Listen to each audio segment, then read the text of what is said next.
This is a nice little Cherokee Mountain Dusky Salamander, which is the new name for the Echoes in the Smokies. We're way up high at about 5,500 feet in some spruce fir forest. So, we've seen one red cheek, but we just got a couple pictures and kind of let him go. He was very squirrely, so we didn't try to really get video. But we'll probably get video of another red cheek where I was looking for like imitators and springs and stuff up here. Nice little salamander to start the day.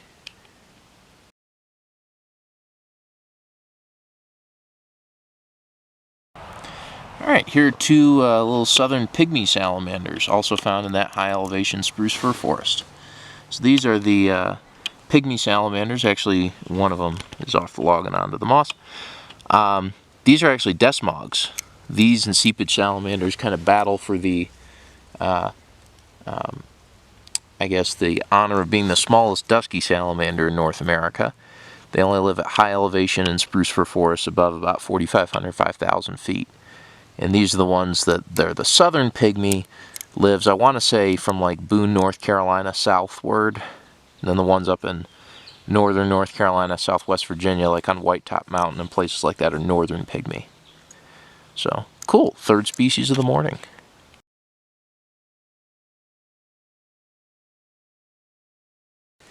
So here's a red cheek salamander, unique to the Great Smoky Mountains National Park. This is the second one we've seen this morning. The first one that's sitting still a little bit. And these are so nostalgic. So nostalgic, man. This is the salamander I saw my first year of herping that was successful, that involved like actually trying to look for salamanders, 2009. Found one of these up on Clingman's Dome, just a few miles from here. And it's just, I don't know, brings back a lot of memories finding red cheeks.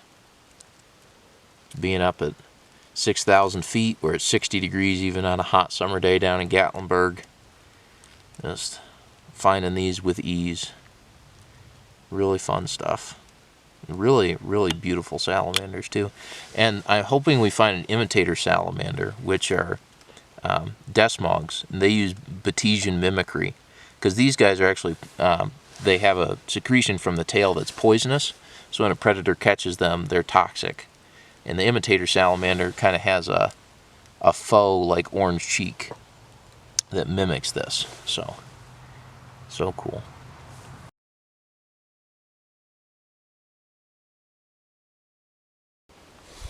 So this is one of those imitator salamanders I was talking about. Magnetus imitator. You notice he has an orangey cheek, but this is not the Plethodon jordani, the red cheek salamander we were just looking at. You know, the brown on the back, the different head shape. You can kind of see an eye jawline on like the front of that orange patch a little bit, if you look closely. So this is a Magnetus that's imitating that red cheek in an effort to deter predators with warning coloration. They also live at about the same elevations as red cheeks, you know, 2,500, 3,000 and up, and they get more common as you go. The lower part of their elevational range, you normally find them just around streams. Up here, it's so moist all the time in these woods that even in the summer, you know, you can find them around 5,000, 6,000 feet, just chilling with the red cheeks.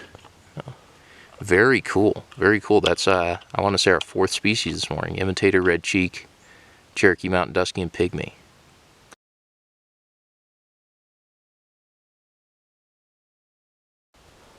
This is a Santitla Mountain Dusky. Has a little bit different head shape than the other Duskies we found.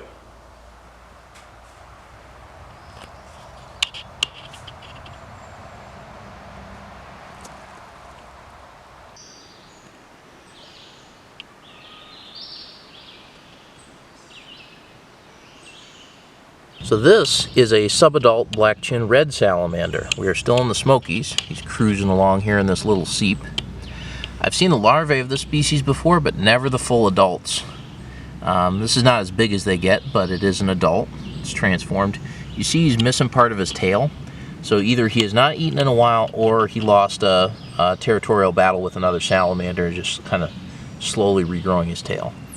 Very nice send-off from the Smokies to find an adult one of these. This is now our fourth black Gin Red Salamander in about 10 minutes here in the Great Smokies, which is just unbelievable.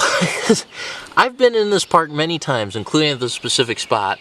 Last time it took me like over an hour to find one larvae of this species, and all the times before that I'd look, you know, in creeks and seeps and whatever, and I had never found a black Gin Red. And we've seen 3 adults now and 1 larvae in 10 minutes. Kind of unbelievable. The 2 we saw between the first one that we got pictures and video of and this one kind of had a little bit duller coloration. One was a larvae that was kind of like tannish pink, so we didn't get any video of it for you guys.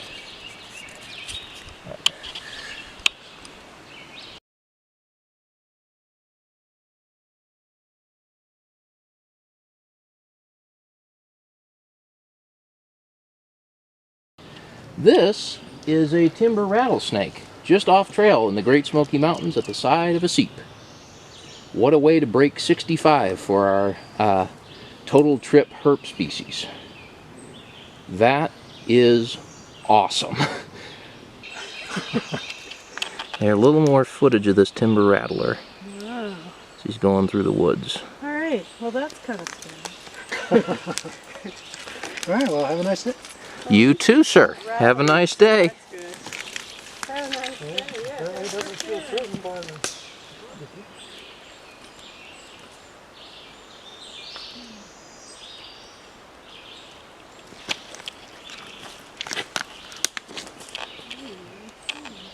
Something you don't expect to see about 10 yards from where you're seeing red salamanders. But you just got to look down. You got to be alert. Thankfully we were. I saw this guy a good 10 feet away. Wow. He's moving slow. He's just out trying to catch some sun this morning.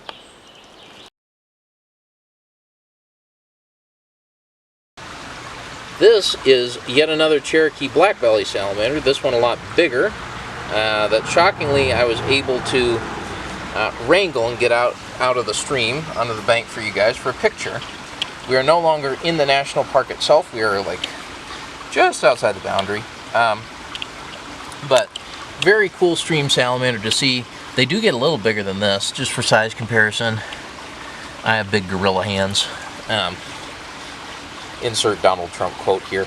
But yeah, just a cool little stream salamander. These are almost impossible to catch sometimes. Yeah, Cherokee Blackbelly.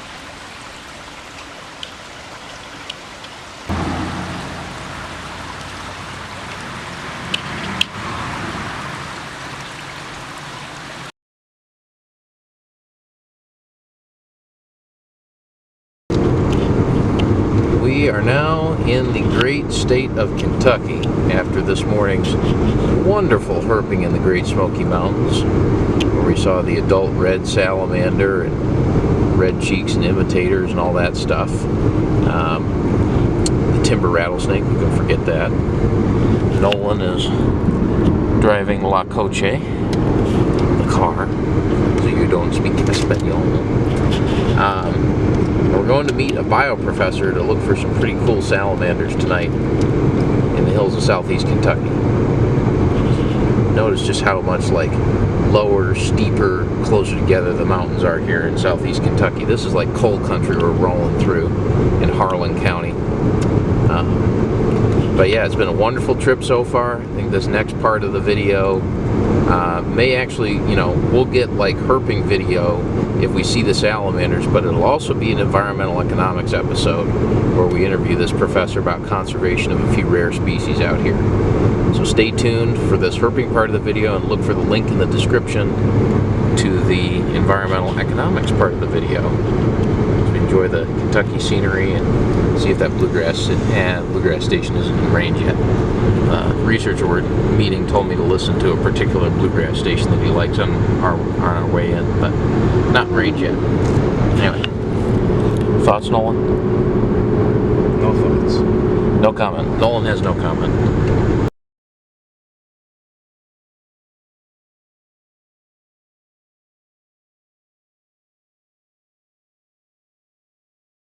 We have a slimy or Cumberland pending further identification.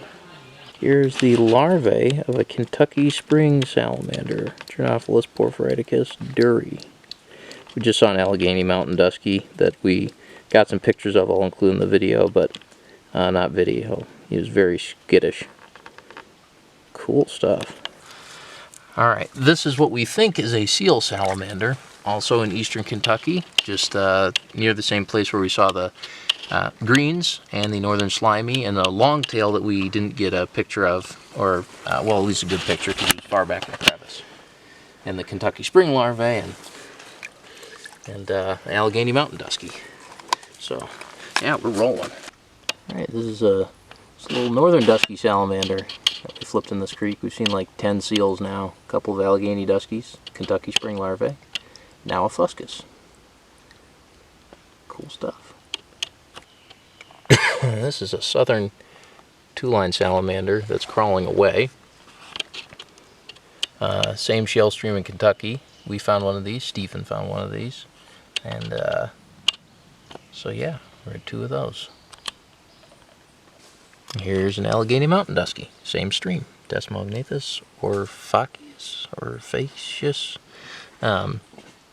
Again, eastern Kentucky, same creek. 2-line Allegheny Mountain Dusky, seal, northern dusky, Kentucky spring in one stream.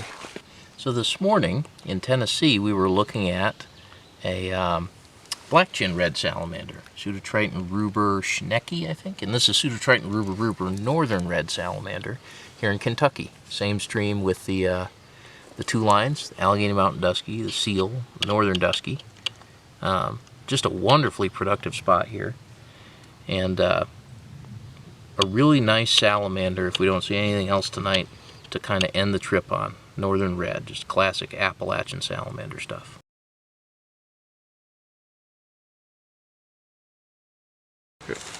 This is a yellow-spotted woodland salamander, Plethodon pauleyi, in eastern Kentucky.